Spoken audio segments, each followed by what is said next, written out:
Hello, everyone. I'm Heather Dawson, and it's a pleasure bringing you the best of California every week on our show. So let's start off with a trip to Mexico. Here's Marco Gutierrez.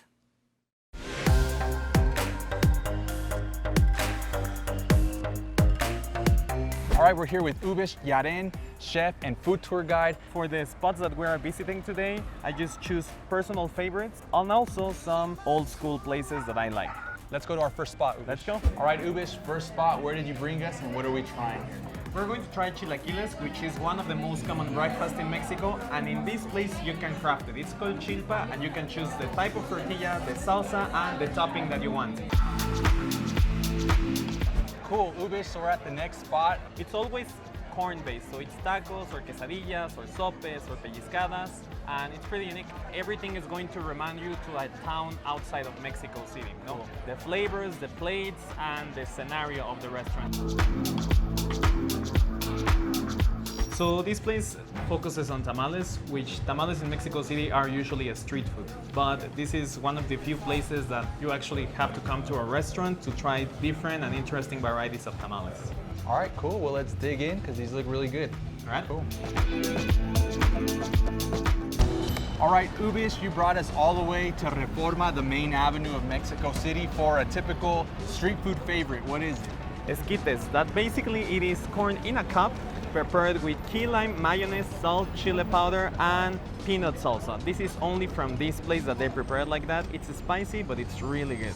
We are at Casa Steka, which is a mixture between a speakeasy and a showroom for mezcal. This is a place where you come to learn behind all the culture behind mezcal. So I take it it's under special arrangements that somebody would visit a place like this. Yeah, this place is not always open. You always have to make an appointment. So if you send me a message, we can arrange a tasting to learn everything about mezcal. So there you have it. You definitely don't want to miss this spot. Cheers. Salud. Cool, Ubish, thank you very much. Wrapping it up with some Coke beers. Where'd you bring us? It's La Metropolitana Brewery, which I love the theme of the place that it's all the subway from Mexico City, and it's all specialized in national microbrewery. Okay. Right now I got an American Pale Ale with juniper and cranberry. Right on. I went with the Asma La Rusa. It's an imperial stout. Has a lot of body, some coffee flavors, and it's actually brewed in some vino tinto barrels. So wow. aged in some wine barrels, which is really good. Well, thank you very much. This was an awesome day, and I'm gonna enjoy these cold beers. It was my pleasure. Salud.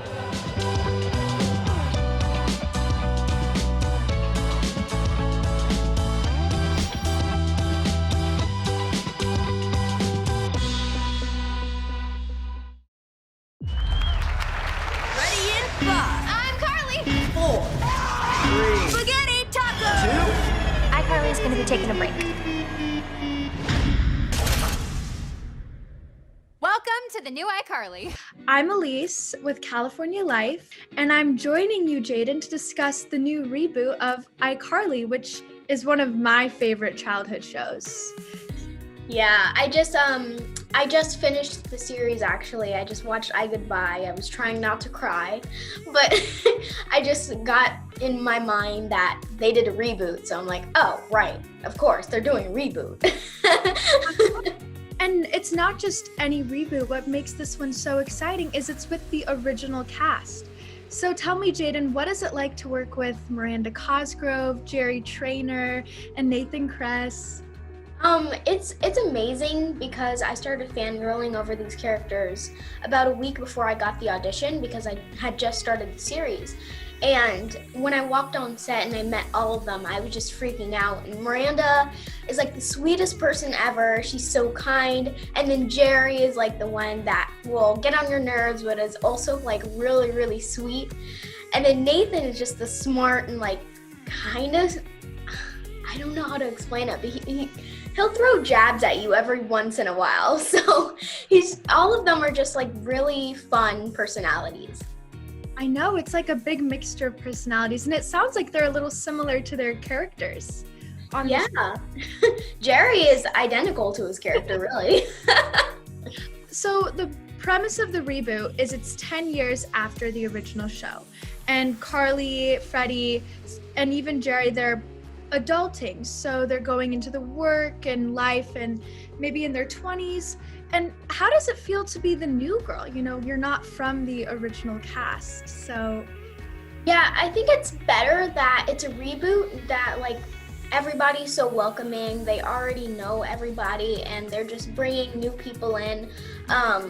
They're just really sweet when it comes to the new characters. They're just like, come on, join our universe. And it's really sweet. And I love that it's a reboot that it's not like Fuller House. It's kind of continuing the original and just seeing what they are like in their adult lives. So that's what I like about this new reboot.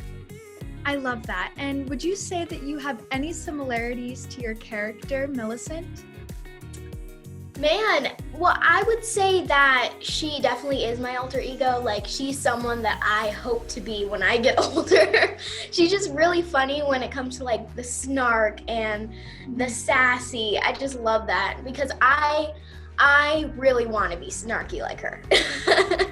I know exactly what you mean. And would you say that you're just as savvy with social media as Millicent is? Kinda. I mean, I'm on TikTok and I love to do TikTok and stuff. So I'm basically on my phone a lot, just scrolling and stuff.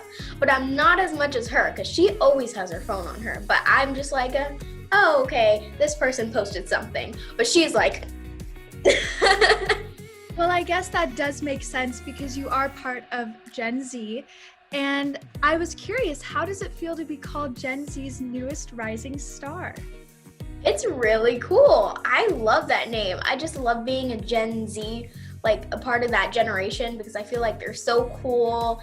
And I just love this part, like this generation so much. So being called that is just amazing. I know, and what's even more amazing about Gen Z and this iCarly reboot is iCarly was around in like the early 2000s. So I'm just curious, did you watch it when you were younger, or did you recently watch it when it came on Netflix? Yeah, so I started watching it when it came on Netflix, and that was about a week before they started like sending in auditions for me and Lacey, I think. So I did not watch it when I was younger, and I'm a 2010 kid, so that was like in 2008, I think. Yeah. I was kind of the cusp between millennial and the start of Gen Z. So yeah, so they had just ended the show when I was around like 2 years old, so I did not watch it when I was younger, but I did watch it recently. And that is what is so amazing about you, Jaden, is your young age with the successful career you've already had. You've already had an amazing career with the hit series Blackish, Family Reunion, and See. What would your advice be for young actors? Never give up, to be honest, because this business can be complicated sometimes, but man, when you get your opportunity, it just feels so amazing. Like when I heard and I knew that I booked this role, I was so happy because it was 8 years of hard work to get to this point. So make sure you work hard and you never give up. Yeah, it seems that you're from Ohio and you moved here in 2014 with your family. And did they have any interest in the entertainment industry as well? Did anything inspire you growing up to take after this career? Yeah, so my dad was actually an actor. When we moved, he came here to pursue his acting dream. And I remember he told me that he came back from his audition and I was reading and memorizing his lines from that audition. And everybody was saying that I should be an actress, and he just got me into the acting business, and I've been in the acting business ever since. Wow, well, you're already doing a fantastic job. I am so excited to see what you do in the future. Thank you, Jaden Triplett, and make sure to check out Paramount for our new iCarly episodes every Thursday, right? Yes. Perfect. All right, thank you so much. It was so nice meeting you. Nice meeting you too. Thank you. See the show. Bye.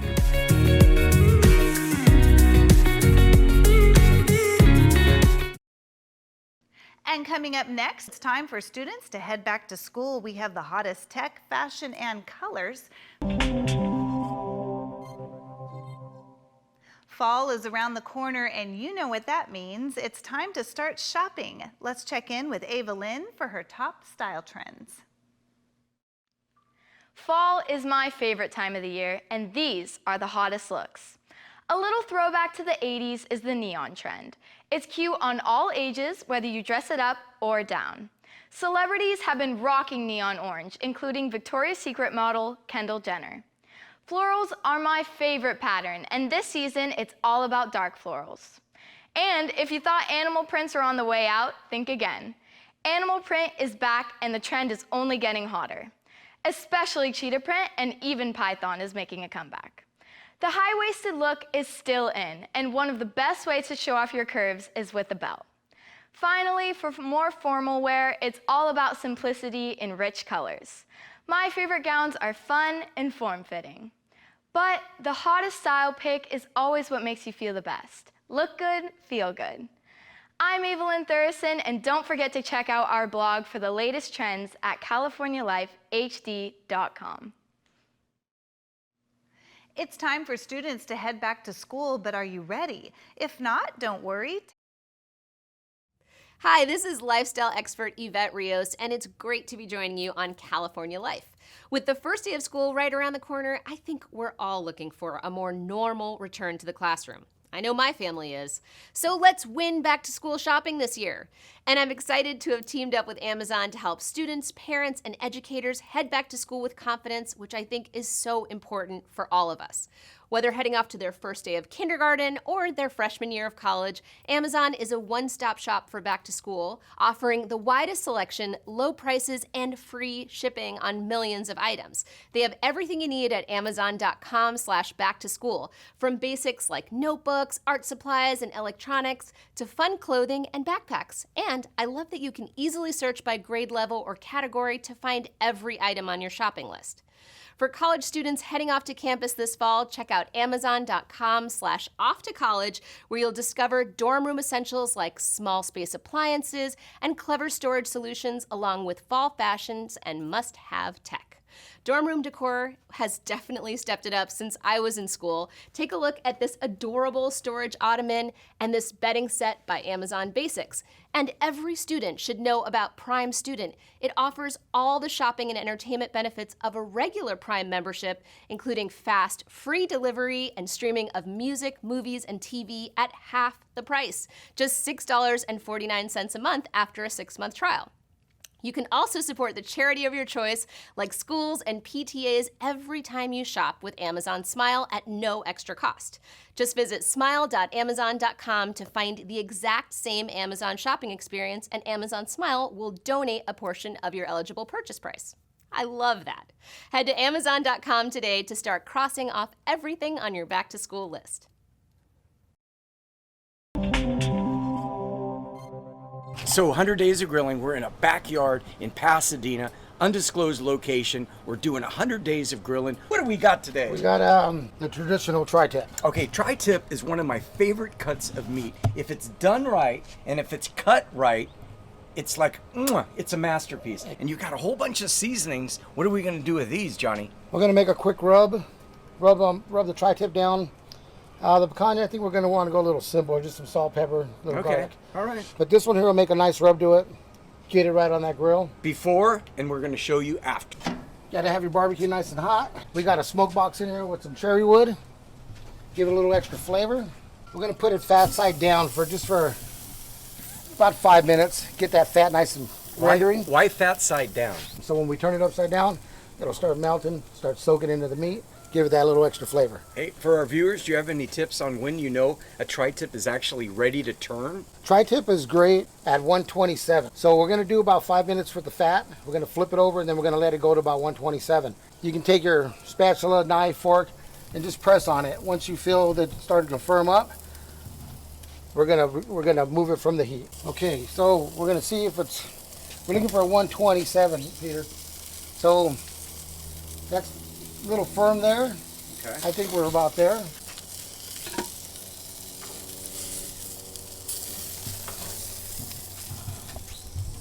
Okay, Peter, on a tri-tip, the grain goes 2 different ways. You got grain that comes this way off the point. Okay. And then off the back end, You got to come in straight. So what we're going to do here is we're going to split this right in the center. All right. Ooh, that looks good. And we got a nice Cameraman medium rare. Turtle, get that. Ooh, that medium rare tri-tip. Delicious. So this is a great experiment here for people when they say they want it rare or they want it well done. For me, I always like my steaks, hamburgers, a little bit crispy. Don't get mad at me. So I like an end cut. So if you want it from the middle, it's definitely rare. But if you want it well done, just ask for the end cut. Simple as that. Pretty simple. Oh, I gotta try that. I gotta try that right there on camera.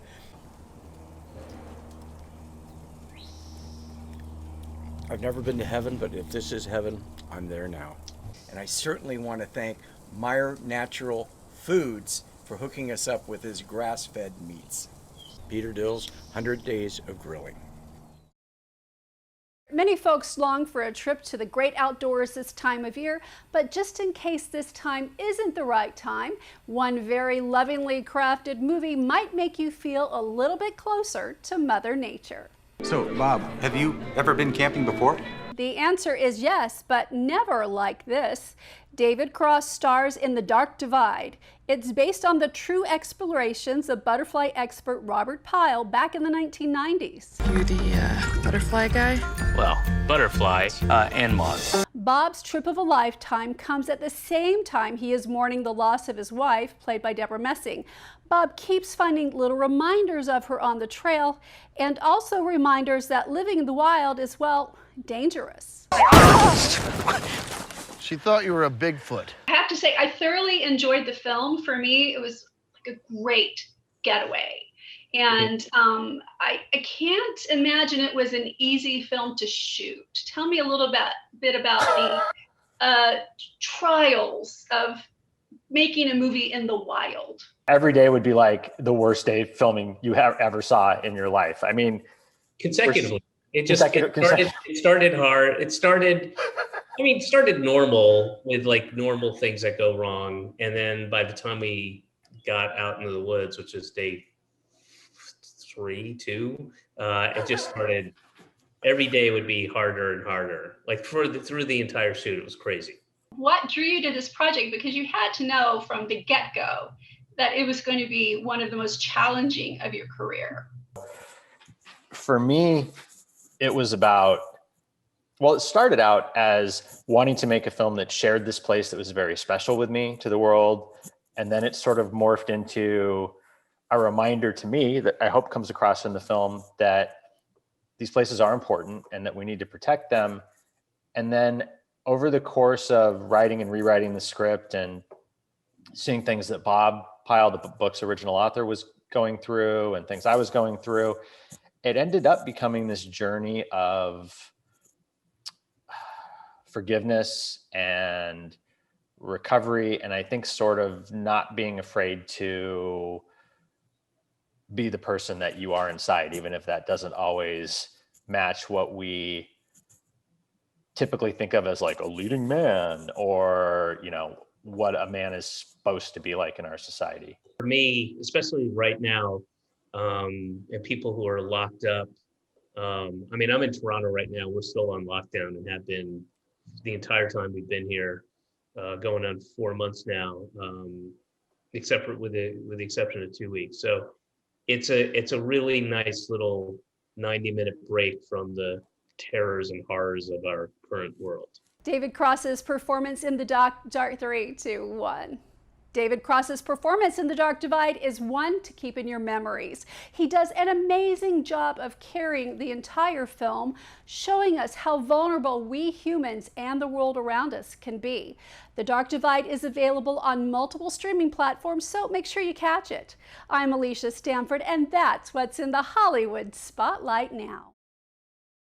And that's it for us. If you missed any part of our show, go to our website, californialifehd.com. Don't forget to like us on Facebook and follow us on Twitter. I'm your host, Heather Dawson. We'll see you next time. Watch us on our YouTube channel. Stay connected to our social media, like our blogs on Facebook. Follow our tweets on Twitter. And check out our posts on Instagram and Pinterest, where we bring you the best of California.